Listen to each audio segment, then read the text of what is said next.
નમસ્કાર વિદ્યાર્થી મિત્રો, the HB Kapadia group of સ્કૂલમાં ગુજરાતી વિષય ધોરણ 12 એમાં હું સંજય જોશી આપ સૌનું હાર્દિક સ્વાગત કરું છું. વિદ્યાર્થી મિત્રો, આપણે પાઠ 12 સૌજન્યશીલ પ્રભાશંકર એનો પ્રથમ ભાગ અભ્યાસમાં લઈ લીધો છે, એટલે કે પેજ નંબર 50 અને 51 સુધી આપણે અભ્યાસ કરેલો છે. તો એ પાઠમાં આગળનો જે 52 અને 54 પેજ ઉપરનો ભાગ છે, પાઠનો ભાગ, એ આપણે હવે આગળ અભ્યાસમાં લેવાનો છે. આ મુકુંદરાય પારાશર્યએ સૌજન્યશીલ પ્રભાશંકર વિશે એક રેખાચિત્ર અહીંયા આપ્યું છે, એનો આપણે અભ્યાસ કરી રહ્યા છીએ. એ ચરિત્ર નિબંધ કહીએ આપણે. તો એ તમારી પાઠ્યપુસ્તકમાં પાઠ 12 સૌજન્યશીલ પ્રભાશંકર અને પેજ નંબર 52 પર તમે નજર રાખો અને સાથે જોડાઈ જાઓ. Page number 52.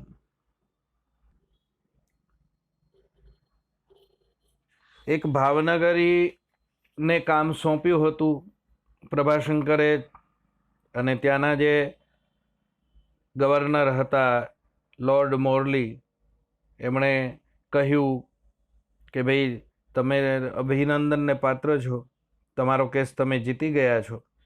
ત્યારે પ્રભાશંકરે કહ્યું છે કે ના, આ તો વિજય પ્રભાશંકરનો નથી, પણ બ્રિટિશ રાજ્યમાં રહેલી ન્યાયની ભાવનાનો વિજય છે. એમ એ બીજાને પણ સાચી વાત અને સરળ રીતે કહી દેતા હતા અને શ્રેય બીજાને આપવાનું કામ કરતા હતા.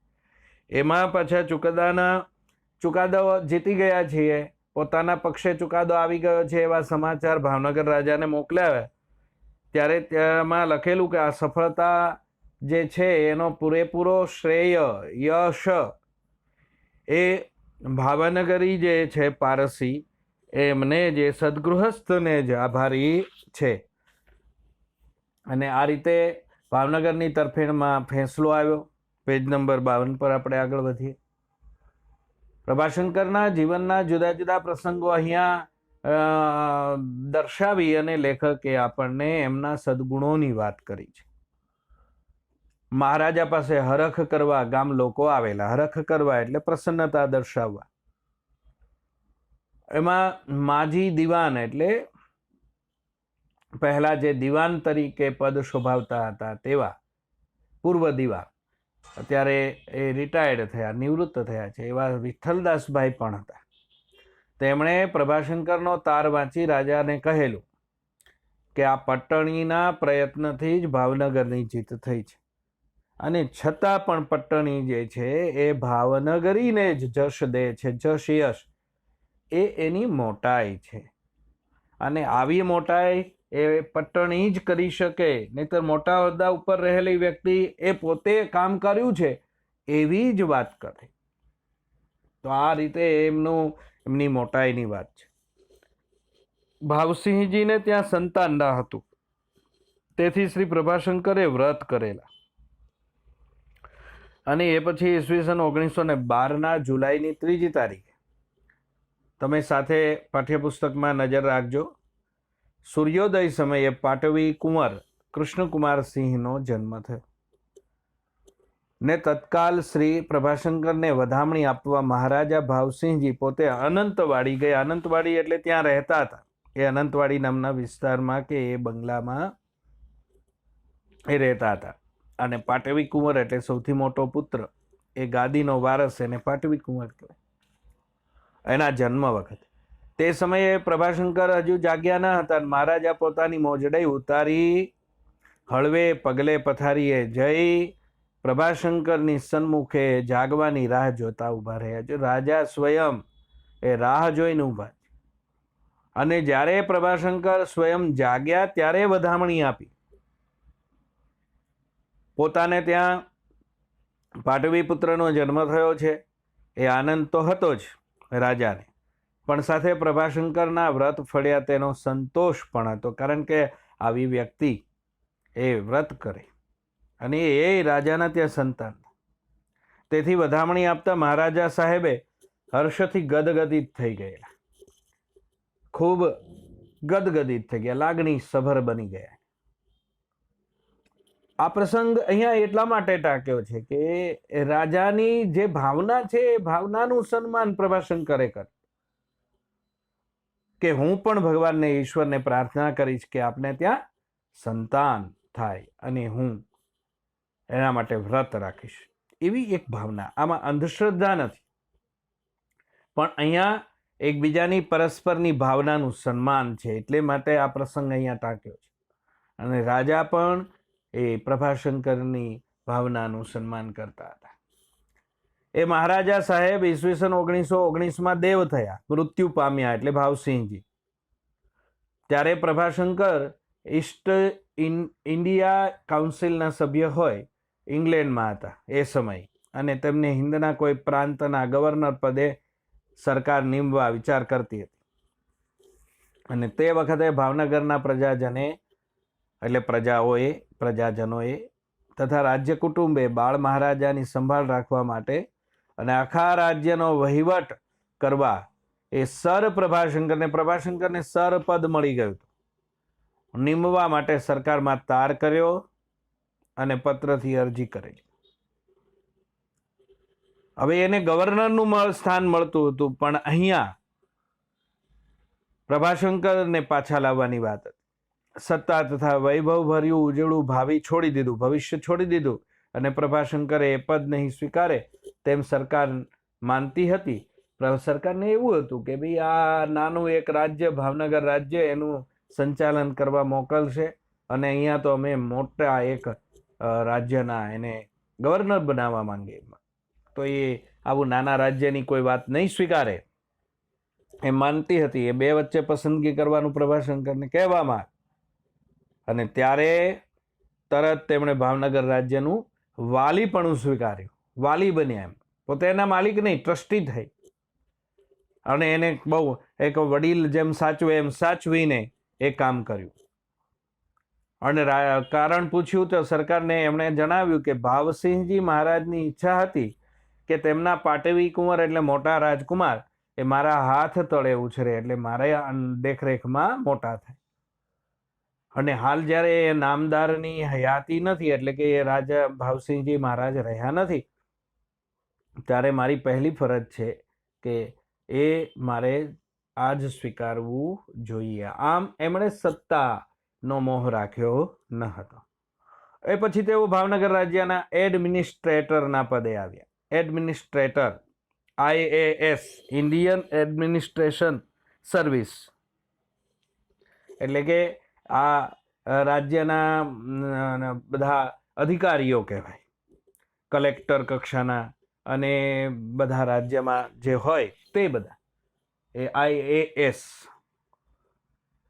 એના પદે આવ્યા. હિન્દભરના દેશી રાજ્યોના એકમાત્ર ઉત્તમ એ સલાહકાર બન્યા, બધા રાજ્યોના સલાહકાર પણ રહ્યા.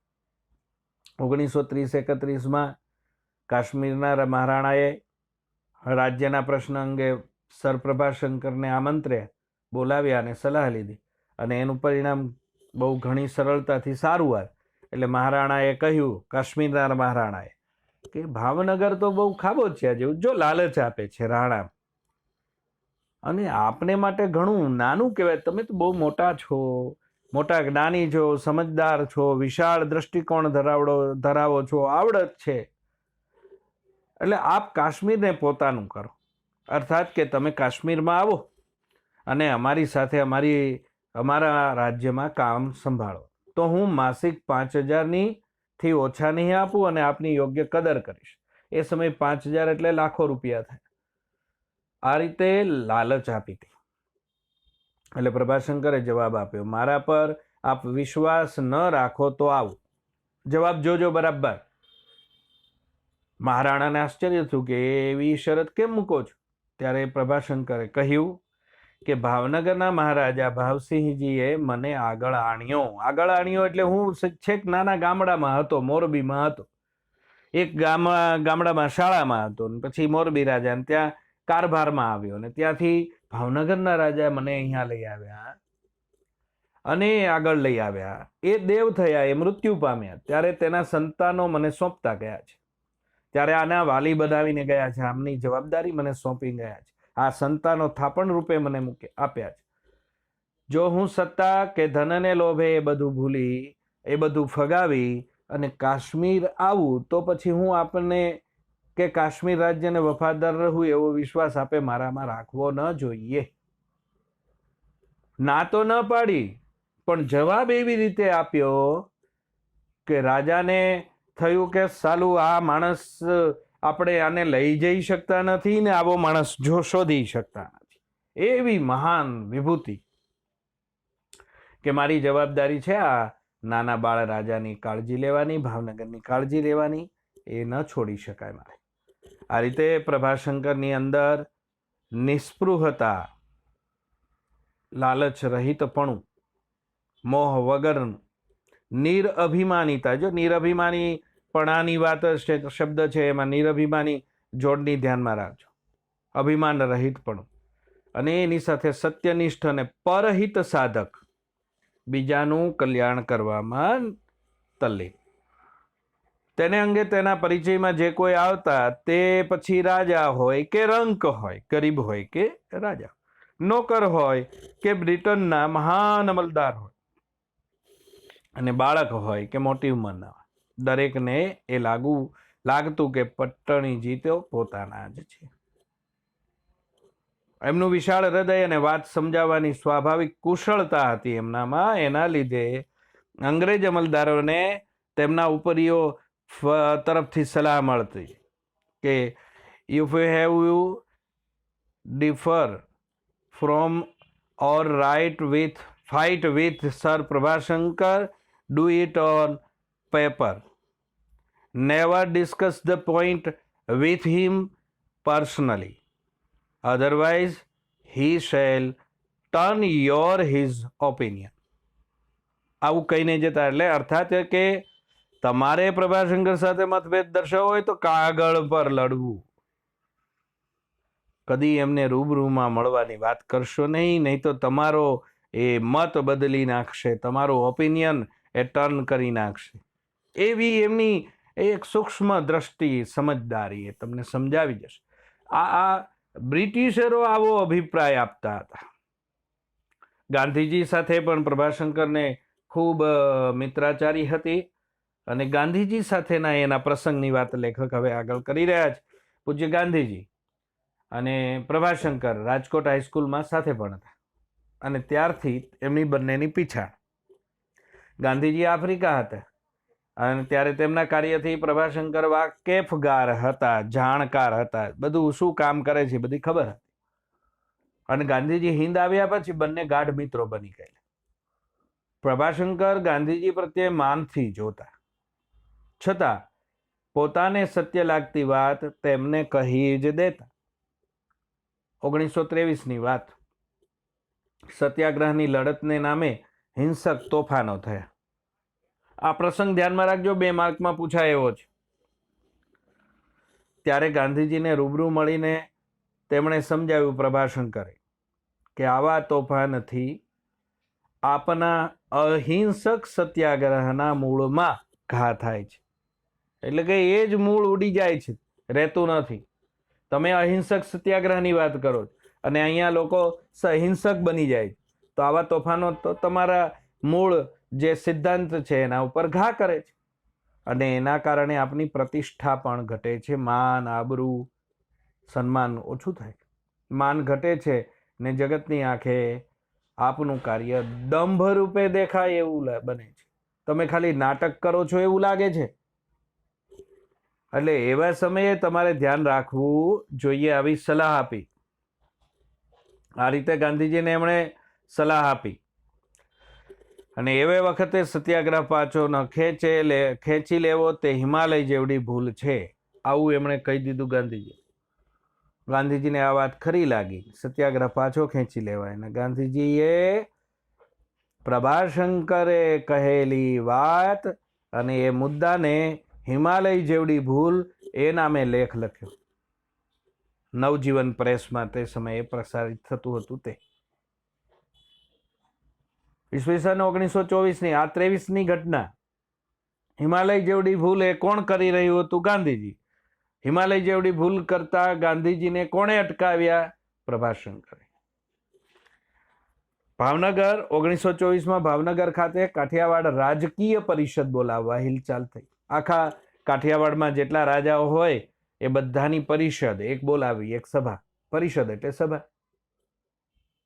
ત્યારે શ્રી પ્રભાશંકરે ના પાડીને ગાંધીજીને અમદાવાદમાં આશ્રમમાં કહેલું કે ભાઈ ના, આવી પરિષદ ભાવનગરમાં નથી બોલાવી આપણે.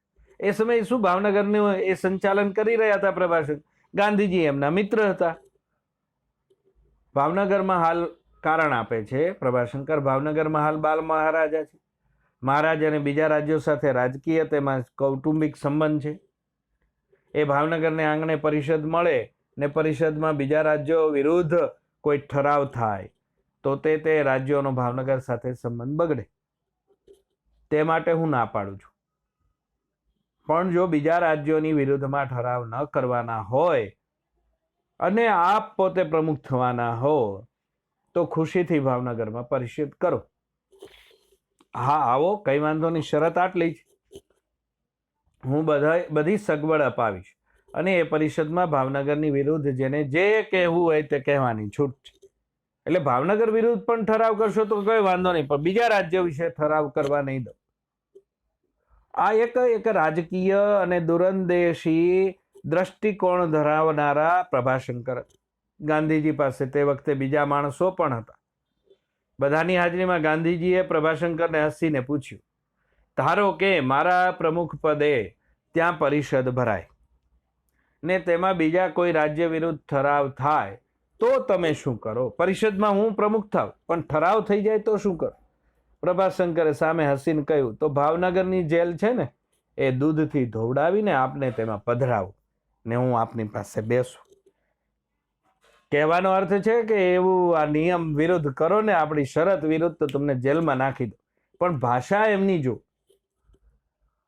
અને આ રીતે આ શરતના અધીન ગાંધીજીએ પ્રમુખ પદ સ્વીકાર્યું. પરિષદ ભાવનગર ખાતે ભરાઈ, કોઈ અનુચિત ઠરાવ પસાર ન થયો.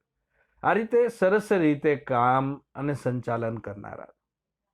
1926માં ગાંધીજી પ્રભાશંકરના અંગત મહેમાન તરીકે ત્રાપજમાં રહેલા. ત્રાપજ ગામ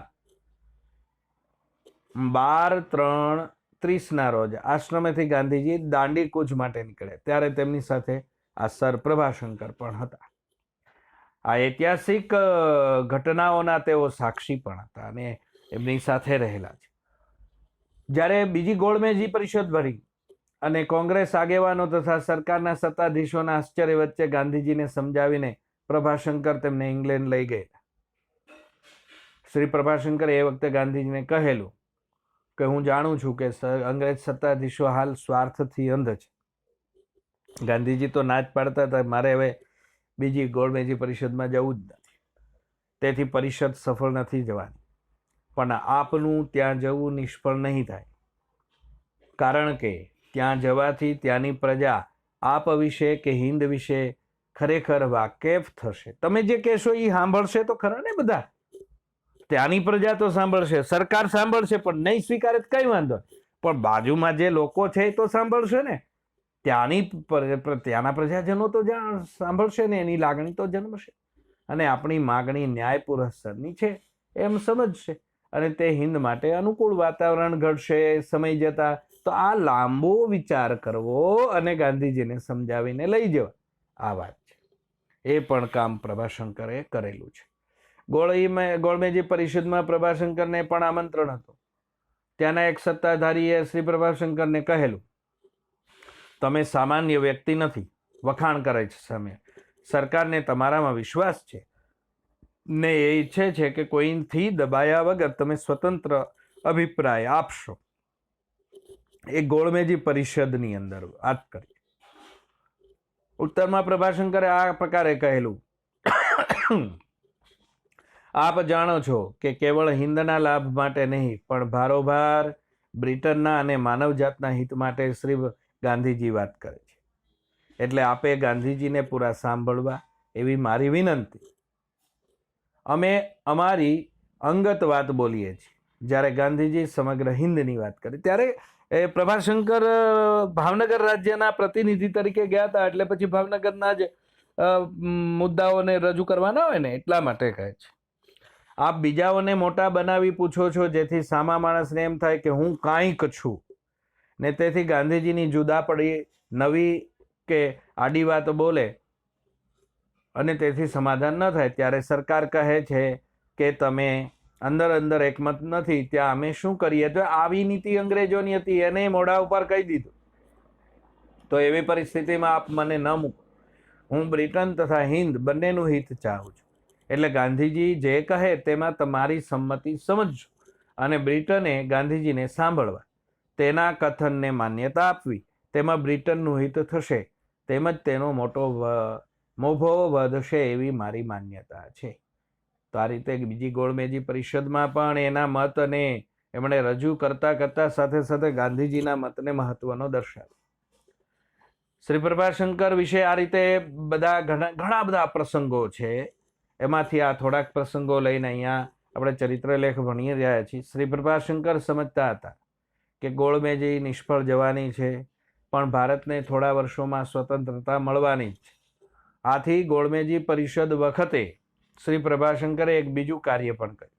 ગાંધીજી કદી ફોટો પડાવવા ઊભા રહેતા નહીં, પણ શ્રી પ્રભાશંકરે ગાંધીજીને એક વિનંતી કરી અને ગાંધીજીએ તે માની.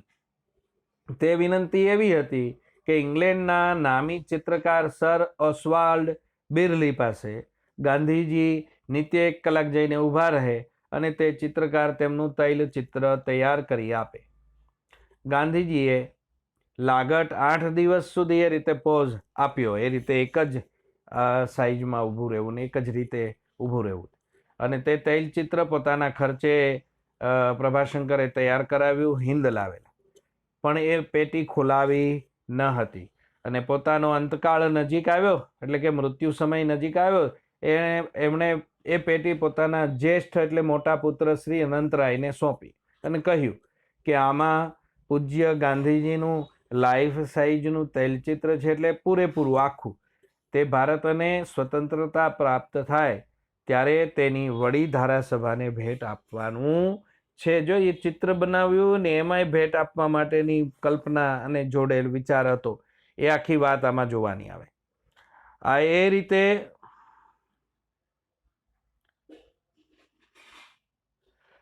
એ રીતે ઈસવીસન 1947માં ભારતને સ્વતંત્રતા મળી અને ત્યારે અનંતરાયે તે તૈલચિત્ર વડી ધારાસભામાં 28/8/47ના રોજ ડૉક્ટર રાજેન્દ્ર પ્રસાદના હાથે ખુલ્લું મુકાવેલું. આ છે પ્રભાશંકરની દૂરંદેશિતા. આવી દીર્ઘદ્રષ્ટિવાળા લોકહિતના સાધક એ પ્રભાશંકર નિસ્પૃહ હતા, નિર્મોહી હતા, નિરભિમાન. જો આ નિરાભિમાન ખોટું છે. નિરભિમાન માણસનો સ્પષ્ટ ખ્યાલ તેમના નીચેના શબ્દોથી આવશે. આ પ્રભાશંકરના શબ્દો છે. એમનું જીવન ચરિત્ર ન લખવાની વાત કરતા એમણે કહેલું, ખરી હકીકત તો એ છે કે મહારાજા ભાવસિંહજીને હું જડી ગયો, હું મળી ગયો અને તેમના વિશ્વાસને લઈને મારામાં જે શક્તિઓ હતી તે બહાર આવી. હું માનું છું કે મારા જેવા ઘણાય છે, માત્ર એને મહારાજા ભાવસિંહજી જે મળ્યા નથી. આવું એમણે લખ્યું અને કહ્યું હતું. પ્રભાશંકર પટણી વ્યક્તિ દર્શન નામનું પુસ્તક જ્યારે લખાયું ને ત્યારે એ આ રીતે પોતાની વાત, પોતાનો ભાવ પ્રગટ કર્યો હતો. આમ સૌજન્યશીલ પ્રભાશંકર આ પાઠ, એનો સ્વાધ્યાય, એના શબ્દાર્થ વિદ્યાર્થી મિત્રો તમે તૈયાર કરજો. પરીક્ષાની તૈયારી કરજો. પરીક્ષાની પેપર સ્કીમ પ્રમાણે બધું જ તૈયાર રાખજો. અસ્તુ.